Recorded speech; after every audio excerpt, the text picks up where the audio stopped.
Yesterday, the San Francisco Board of Supervisors voted to approve a policy that allows for the use of weaponized robots to use deadly force by the San Francisco Police Department.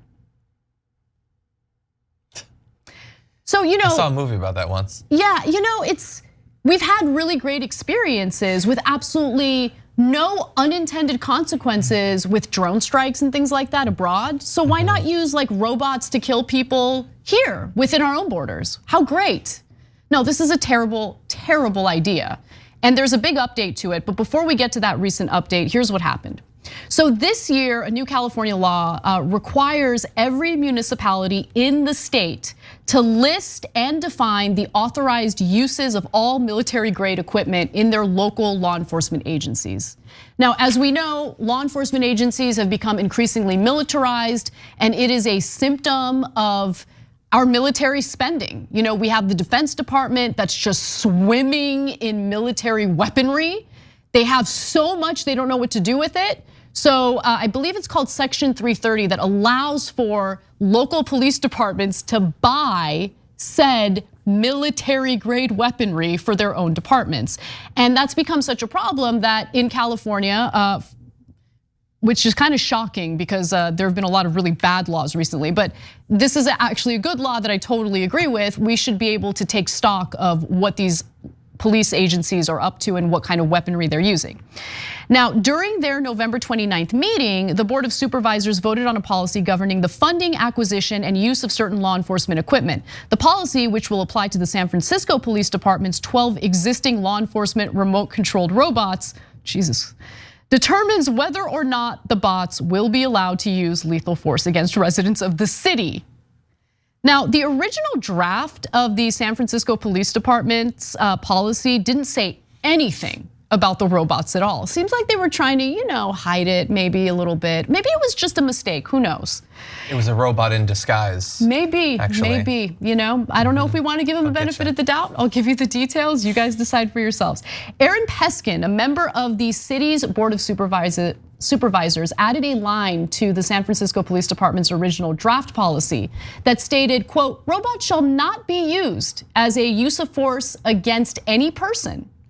The police department crossed out that sentence with a red line and returned the draft.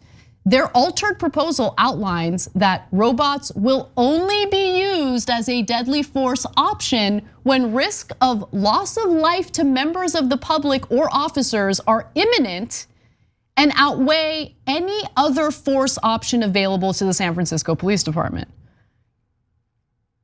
I don't really know how that, I question how that works. I don't even need to question how that works. Go ahead, John. The idea is, okay, well, hold up.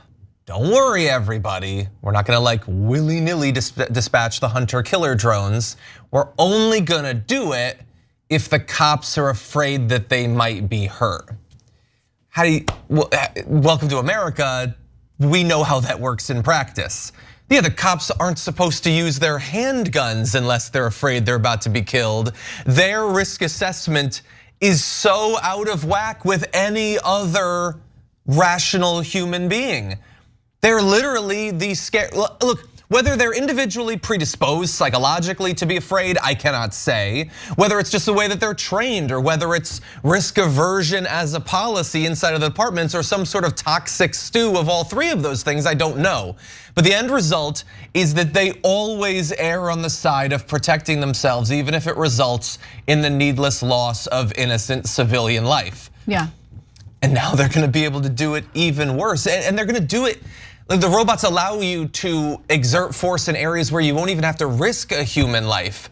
And we're gonna go through more iterations of this where they gave updates and everything, but this is something we should be really worried about, not only because of the possibility that people might die, but also I've been running simulations in my head of how the pitch for and against this is gonna go, not just in San Francisco, but when Detroit tries to do this and Miami tries to do this. And I think that we might be screwed, but. Much like drone strikes, when you take the face-to-face interaction out of killing someone, more people get killed. And I have no doubt that if you start treating this as if it's a video game situation, it's just gonna lead to more people needlessly getting killed by robots. And I think it's a terrible, terrible idea. We shouldn't, like, the whole point of this new California law is, yes, to take stock of like what these police departments are using in terms of their weaponry. But I think the ultimate objective here should be changing the law so they don't use military weapons, including lethal robots. But I don't know if we're gonna get to that, but these are the kinds of reforms that we desperately need. We need police departments to be reformed. There's been no movement on that, none. And now we're talking about lethal robots? I'm pretty sure the Democrats defunded all of the police a couple years ago. God, it's just, I think I heard that on the 5. Yeah, so here's the calculations I'm wondering about. Yeah. So the cops will be able to present it to the public as a thing that will stop cops from being killed. And we know some percentage of the population just will bow down to literally whatever the cops say. So that might lead them to want this sort of thing. We know the cops are gonna push for it, not only because they're risk averse, but also because they, like children, love new toys, especially military toys. They wanna get their GI Joes and they wanna bang them together. So there's a great way to do that, a great way to to get a lot of money to buy these things because they're gonna be super expensive. On the other hand, the public has been trained by decades and decades of movies and stories to be terrified of lethal robots, so that might make it a little bit harder.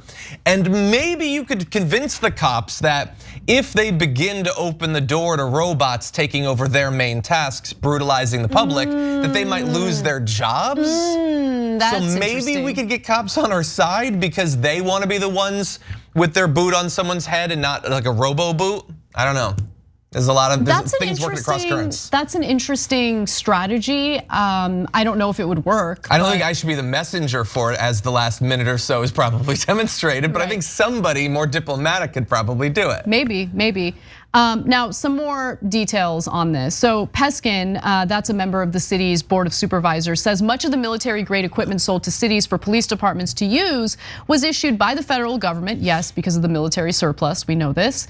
But there's not a lot of regulations surrounding how robots are to be used. Quote, it would be lovely if the federal government had instructions or guidance. Meanwhile, we are doing our best to get up to speed, including Peskin deciding to be one of the 8 supervisors who voted in favor of this policy proposal that would allow for the San Francisco Police Department to use the weaponized robots. Even though they don't have those regulations, Correct. And he says they're so important. Correct, yeah, it would be lovely. It would be lovely. It's not critical or vital or anything, but it would be lovely. I'm gonna vote for it anyway. I mean, thanks, Peskin. Supervisors amended the proposal Tuesday to specify that officers could use robots only after using alternative force or de-escalation tactics, or concluding they would not be able to subdue the suspect through those alternative means. Can we get robots that subdue people then instead of killing them? I don't know. If they can be developed to kill people, can we find a way to subdue people with the robots instead? Oh, yeah, no, I'm sure they'll throw all kinds of less lethal weapons on these, and they'll be chucking flash grenades and they'll be tasering people and stuff like that. That frequently does result in people dying too. Ryan Callow is a law and information science professor at the University of Washington. And he also studies robotics, and he points out that in many cities, the use of the robot should take away the need for lethal force. When officers use lethal force at their own discretion, often the justification, I love this point, this is actually an excellent point. Often the justification is that the officer felt unsafe or perceived a threat. And remember, when a cop uses lethal force, they should be dealing with an imminent threat. Oftentimes they don't. But anyway, let me continue though. But he notes, you send robots into a situation and there just isn't any reason to use lethal force because no one is actually in danger. There is no like immediate threat to the cop's life. So the idea of sending a robot in to kill someone. Potentially, look, so who is making that determination? First of all, they're not even making clear if these are robots that are being like remote controlled with a camera feed to a live officer. If eventually there's gonna be actual artificial intelligence or aiming making these decisions, that's an important factor. Also, sure, they might be more likely to use force if they believe that they're about to be shot, but if they believe that their $25 million robot is about to be destroyed, they might also be. I mean, look at how cops respond when you just merely inconvenience them. Yeah. If they're worried their robo-droid is about to be blown up. No, this is a recipe for disaster. There's nothing good about this story. This is very, very bad, and this will, I mean, lawmakers in California say there's nothing they can do about this. And at the same time, if you think that your city, your municipality is safe, no, this is gonna be widespread very soon. And people are gonna be killed, Americans are gonna be killed by weaponized robots in this country. Yeah, look. By a police force, by the way, that has not been reformed. I mean, it is insane. Yeah, we figured out like decades and decades ago that there need to be certain laws in place for robots. And the first one was always, they can't be killing people. Yep. That's the law. But we can't even get that. And by the way, so they've rolled out their different excuses. We're not gonna deploy the robo-droid unless X happens. They've got like 10 different X's, and every city that does this is gonna have their different X's. If those unless X have never stopped cops from pulling a gun, banging someone on the floor, using like a chokehold or something. If they've always found reasons because of imminent fears or whatever to do all of these other things that result in people being killed, why would we believe that those would be great ways to ward off the robot killing someone?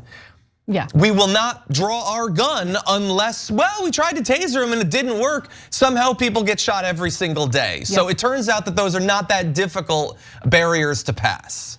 And when they get the robots, they're gonna want to use the robots. They're not gonna be happy to have the robot be in a back room for 2.5 years. 100%. They're gonna wanna whip that thing out the first chance they get. Yep. John, you grow your hair, you get spicier by the day. You just do. Thanks for watching The Young Turks, really appreciate it. Another way to show support is through YouTube memberships. You'll get to interact with us more. There's live chat emojis, badges. You've got emojis of me, Anna, John, JR. So those are super fun. But you also get playback of our exclusive member-only shows and specials right after they air. So all of that, all you gotta do is click that join button right underneath the video. Thank you.